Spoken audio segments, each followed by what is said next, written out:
Welcome back, Defenders. The United States is at war again in the Middle East. We're going to cover that.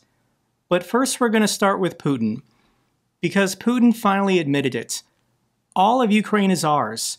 Putin on Russia's territorial ambitions in Ukraine. This is the president of Russia speaking for himself. Это не поговорка, не притча, а старинное правило. Там, где ступает нога русского солдата, то наша. This is an ancient rule. Whatever a Russian soldier's foot steps on becomes ours. This is Putin saying that all of this rightfully belongs to the Kremlin, rightfully belongs to Russia. Anywhere that a Russian soldier has set foot upon at any point in history, that territory rightfully belongs to Russia. This is not about oppressed ethnic Russians in the Donbass region. This is not about NATO expansion. This is a land grab. This is about wealth and power and influence over the European continent. That's what this has been about since 2014. Everything else is just propaganda BS. And this expression, whatever a Russian soldier's foot steps on becomes ours, this isn't even original. Adolf Hitler said it first. Where the German soldier stands, no one else will go. This is a Nazi slogan that the president of Russia is currently repeating. What is President Zelensky's response? Ukrainian drones for the foot of every Russian soldier. Zelensky responds to Putin's threats of conquering all of Ukraine. This is the address from President Zelensky. I'm going to read this. Yesterday, Putin put on a performance, particularly for the United States too, and he spoke completely openly. Yes, he wants all of Ukraine. He has wanted it not just for 4 years, not just since 2014, but long before that, because he himself was shaped that way by Russian imperialism. And when he speaks about Ukraine and something else about Russian soldiers' boots on the ground, he is also speaking about Belarus, the Baltic states, Moldova, the Caucasus, countries like Kazakhstan, and every place on earth that Russian killers can reach. Putin's power ends where the capabilities of Russian killers end. Of course, we will find Ukrainian drones for every boot of Russian occupiers. Of course, Ukraine will defend itself. We all clearly understand that the issue of Ukraine's independence is a matter of survival for Ukrainians. Putin demands Ukraine recognize annexed territories as Russian if Kyiv wants to prevent future conflict. He means terrorism. This is pathetic, guys. It's been 3.5 years, and the Russian military on the ground is incapable of taking the entirety of Donetsk, the entirety of Zaporizhia, the entirety of Kherson. So Putin is just saying, give it to me. Otherwise, I will keep blowing up coffee shops. I will keep blowing up schools, hospitals, whatever.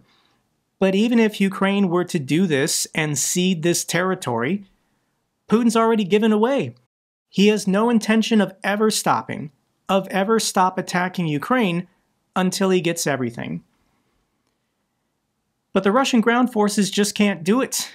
These reports for months of a buildup in Sumy, 50,000 Russians, 80,000 Russians, 120,000 Russians. Russia saved up their strength for 6 months for this massive summer offensive. And here it is. They've gone 3 kilometers, and they've been stopped for weeks now. Russia's ground forces can't advance. They can't make progress. They cannot end this war. So the only thing Russia can do is terrorism. Russian strikes on Odesa kill 1, wound at least 13 others. The videos are online. I'll link this down below. A Ukrainian woman in Odesa sleeping in her bed when her building was struck with a Shahed drone on purpose. This was the intended target. This is firefighting crews trying to save people. I can't show the video because of YouTube's policies, but I believe I can show this video. This is what the women and children of Ukraine go through almost every single night.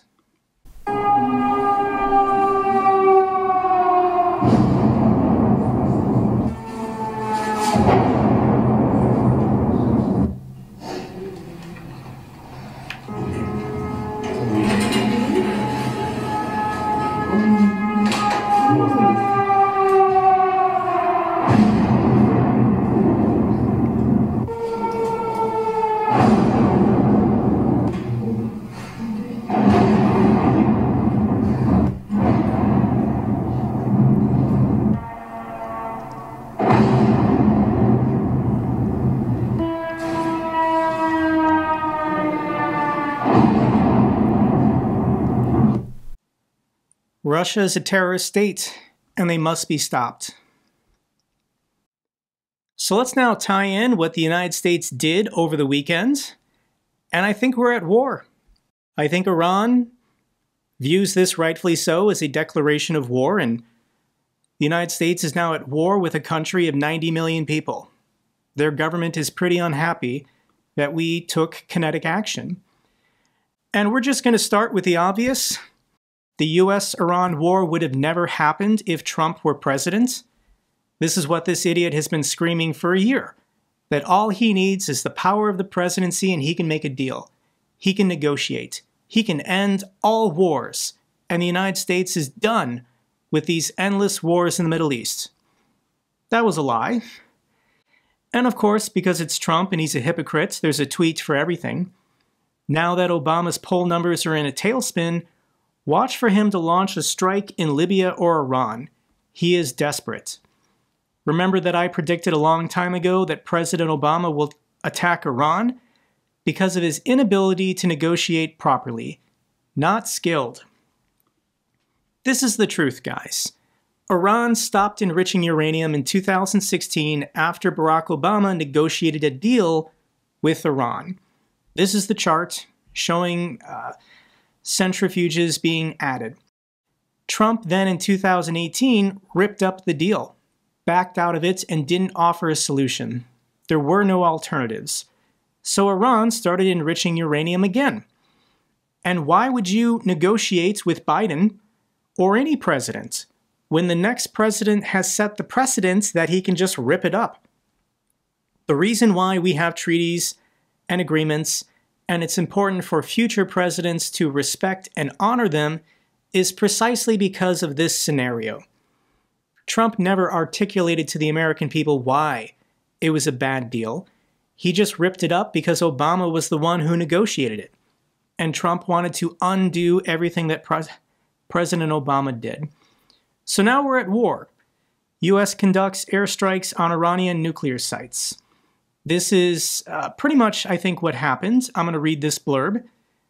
A U.S. official said that 6 B-2 bombers dropped a dozen 30,000-pound bunker-busting bombs on the Fordow nuclear site, which lies deep underground, and Navy submarines fired Tomahawk cruise missiles at the Natanz and Isfahan sites.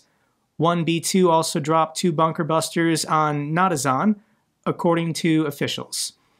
So 7 B-2 stealth bombers took off from Whiteman Air Force Base in Missouri, and these planes never touched the ground. They departed from Missouri to fly over Iran, and then they flew back to Missouri. This is the strength of America's Air Force. So these planes left the continental United States, flew over Hawaii, maybe getting refueling, flew over Guam, once again getting refueling, then flew over this naval base, Diego Garcia, in the Indian Ocean, getting more fuel. They then bombed Iran, and then had to fly back to Missouri through the same route. This in total took 37 hours. So the pilots are flying the entire time. I'm sure there's an area where they can be in rest status and take breaks, but this is a 37-hour round trip to bomb Iran. And this is a display of America's military power. No other military in the world can do this. Just have planes take off from our home base and strike with stealth bombers at any location in the world. So the Navy, these are U.S. submarines in the Indian Ocean, They launched Tomahawk cruise missiles, destroying the Natanz nuclear facility and the Isfahan nuclear facility. Here's a satellite GIF showing the before and after, and that's a lot of destruction. I'm sure Israel had the intelligence which buildings to strike in order to effectively cripple Iran's nuclear program.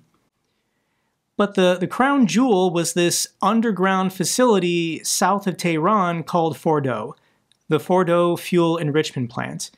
This is where the Iranians have been enriching uranium to about 60%, trying to get it close to the enrichment level required for a nuclear yield without actually going there.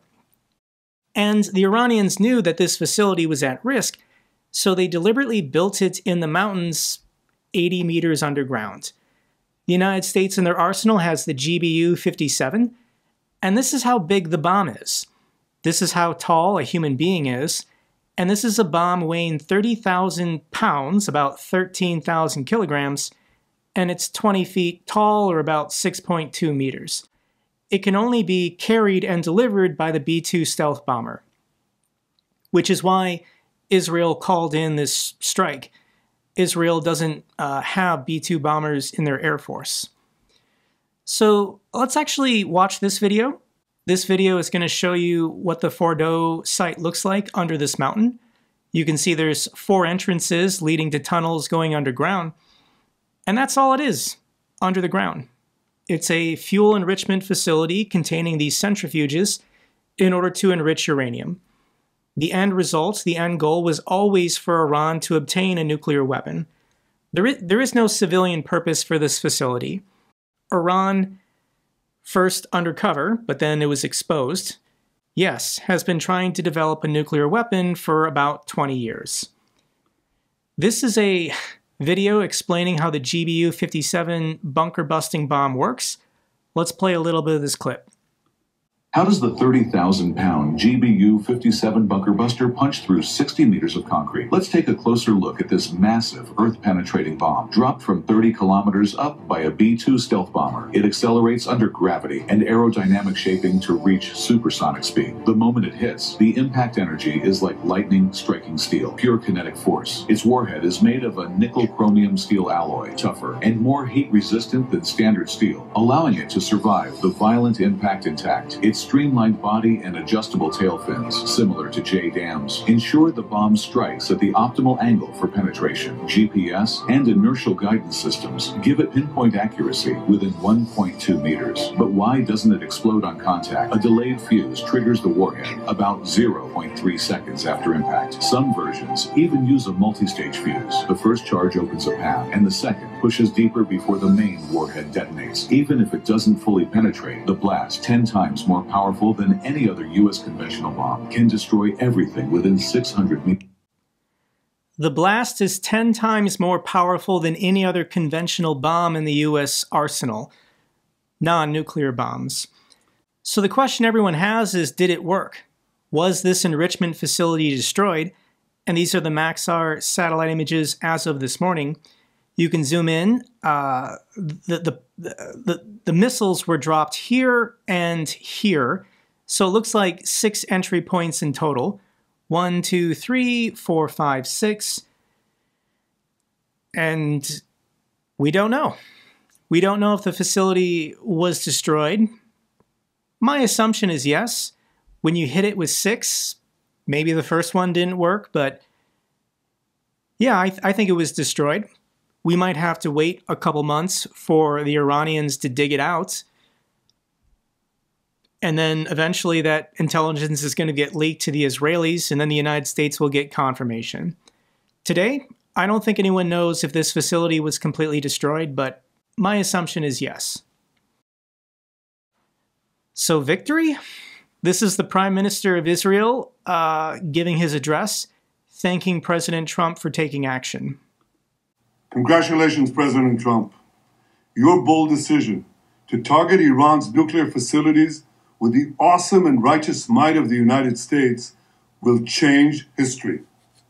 In Operation Rising Lion, Israel has done truly amazing things. But in tonight's action against Iran's nuclear facilities, America has been truly unsurpassed. He's pretty excited. He's been basically planning to do this for 20 years. And now it's done. Now Trump is trying to say this is not a war. This strike on this nuclear enrichment facility was a special military operation, and the United States is not at war with Iran. But we're at war with Iran. The Prime Minister of Israel is calling for regime change. He is urging the people of Iran to rise up and overthrow their government. This is a big deal for a country of 90 million people.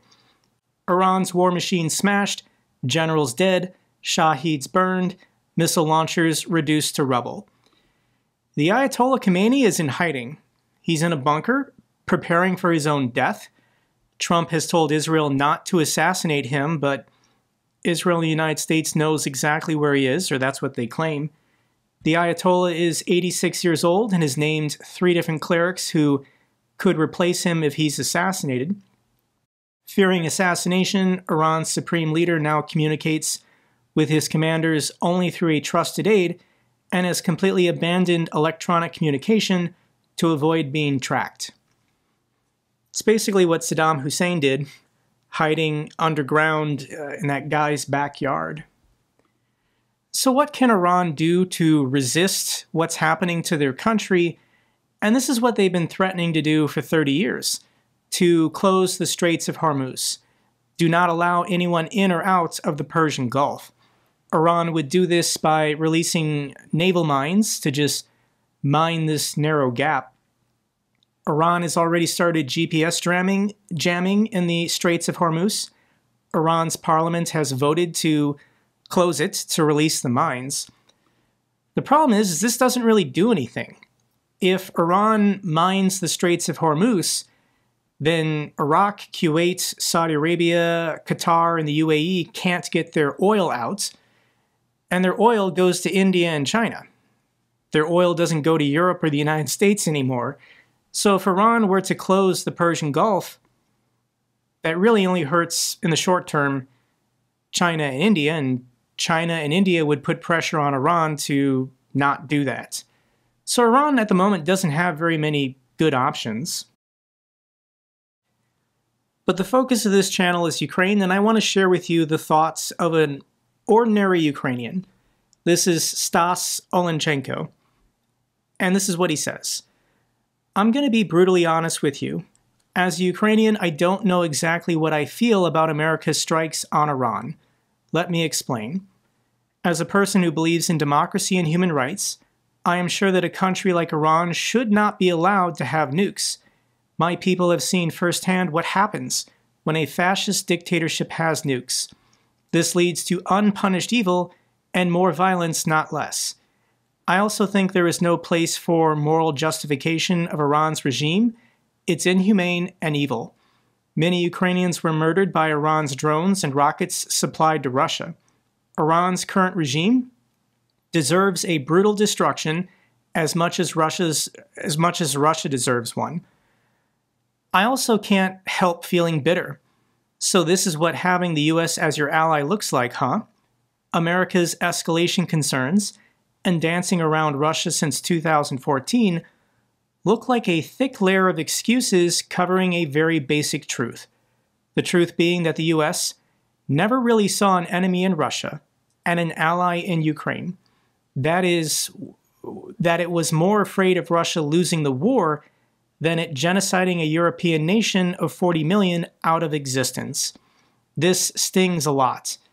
This is especially painful since Trump has spent the last 5 months finding new ways to blame Ukraine for the war and paint Putin as a friend. There is no moral, neither geopolitical difference between defeating Iran and defeating Russia. They're both evil. Yet my country is allowed to be bombed by Russia every freaking day for more than 3 years now, with America becoming friendlier to the Kremlin war criminals with every child murdered in their sleep in Kyiv. So yes, I am bitter, and I don't know what to feel. That's all.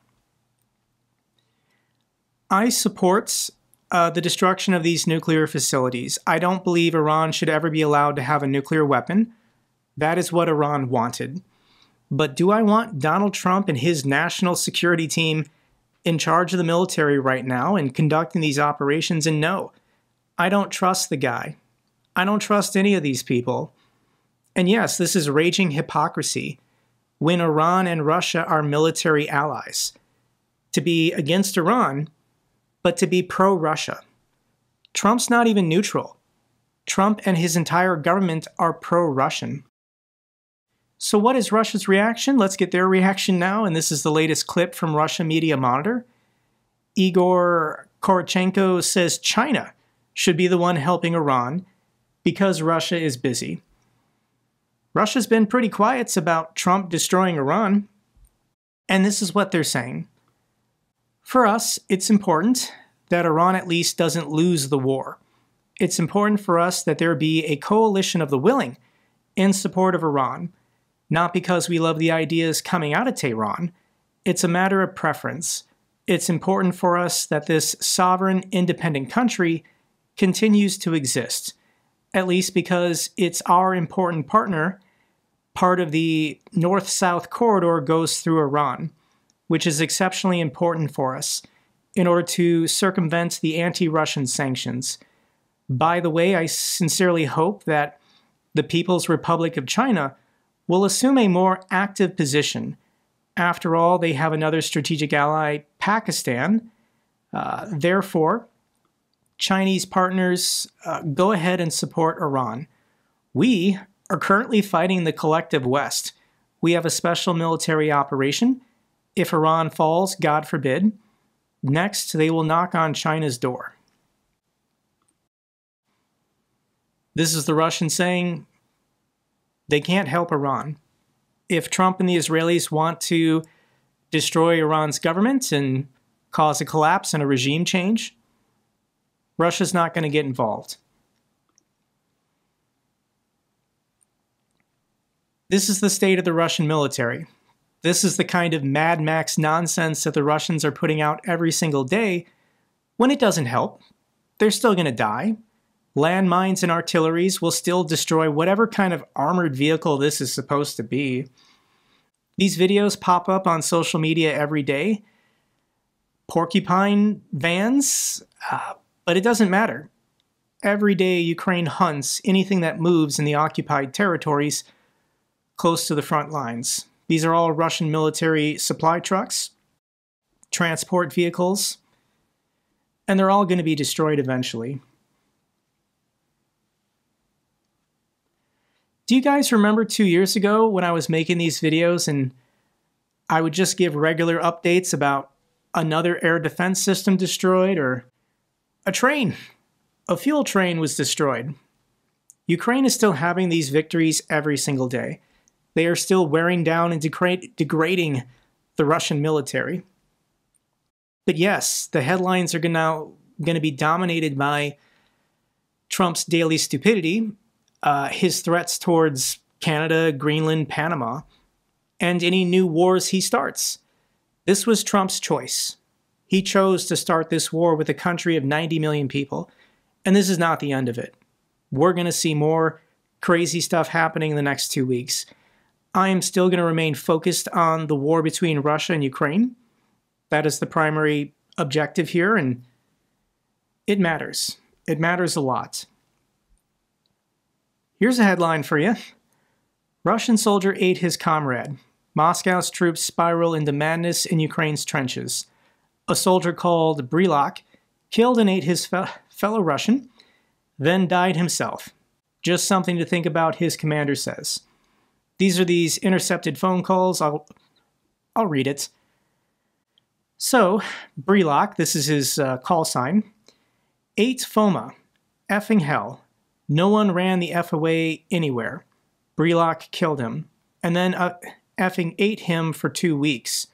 No effing way. Holy S, what the F? And Brelak was really found dead?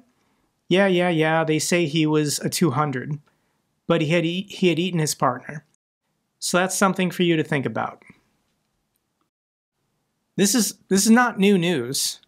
Russia has been using cannibals in their military for over 2 years now. I remember this story from 2023. Russian murderer and cannibal released to go fight in Ukraine. And this guy killed somebody in Russia, ate the body, was arrested, sent to jail, and Putin let him out to go be a hero of Russia in Ukraine. But probably this soldier ate his comrade because he was hungry, in that Russian soldiers on the front lines are not getting proper provisions. They're not getting adequate amounts of food and water to sustain themselves. I'm going to quick mention this story, even though I don't really know what to do with it. Powerful Trump aide who's in charge of vetting thousands of staffers still hasn't been fully vetted himself, according to sources. This man right here is Sergio Gore, and he's in charge of vetting all of Trump's 4,000 appointees. But he's never gone through a security clearance check. And there is reports that he's a Russian spy. Potentially, he's a Russian agent who's in charge of appointing everyone in Trump's government. He fundraised like $70 million for Trump. That's why he got the job. But this isn't conspiracy, I guess. If we want to view Elon Musk as a credible source, Elon Musk rips Trump's personnel director, Sergio Gore, as a snake. This is what Elon Musk has to say about this story. He deliberately lied about where he was born on federal forms. That's a serious crime.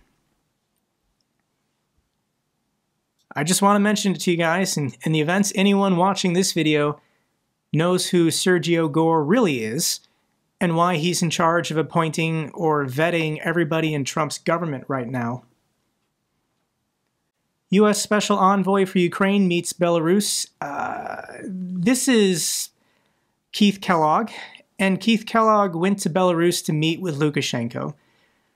Normally, this would be inappropriate, but Keith Kellogg did a very good thing.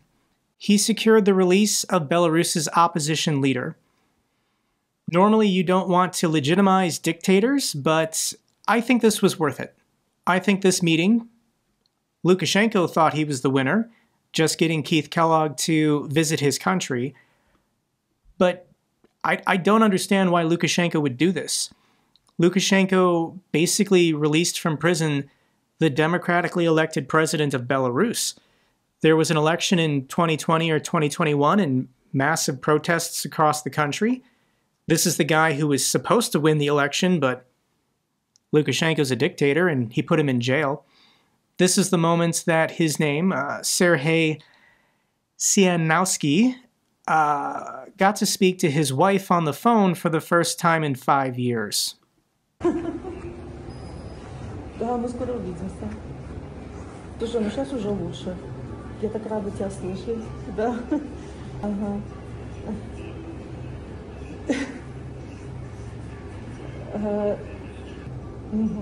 Мы просто не знаем же, я о тебе ничего не знаю больше 2 лет, Сергей, вообще ничего. Нет, ни одного. А за эти 2 года тебе приходили... She became the opposition leader in Belarus after her husband was put in jail. And this is the moment that they were able to be reunited.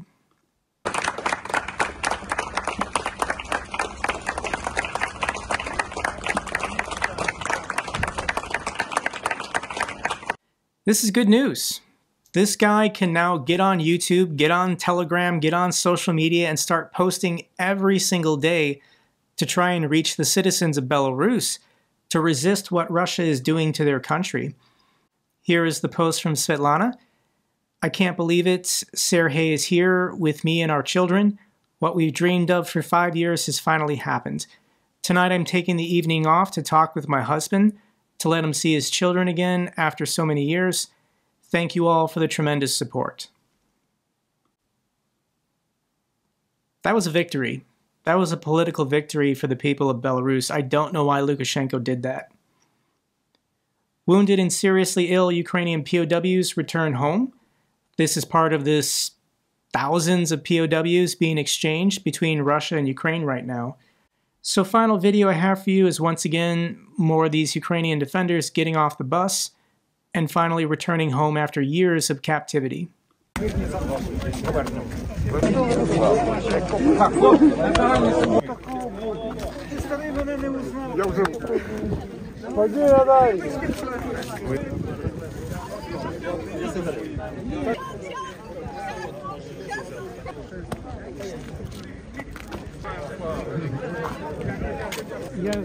Я ж ушел в Станково в БМП, мы с тобой вместе же на ПП.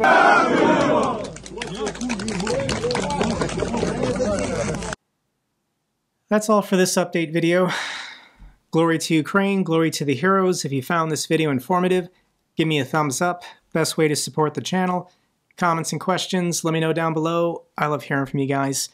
Till the next video, keep defending the truth, keep defending democracy.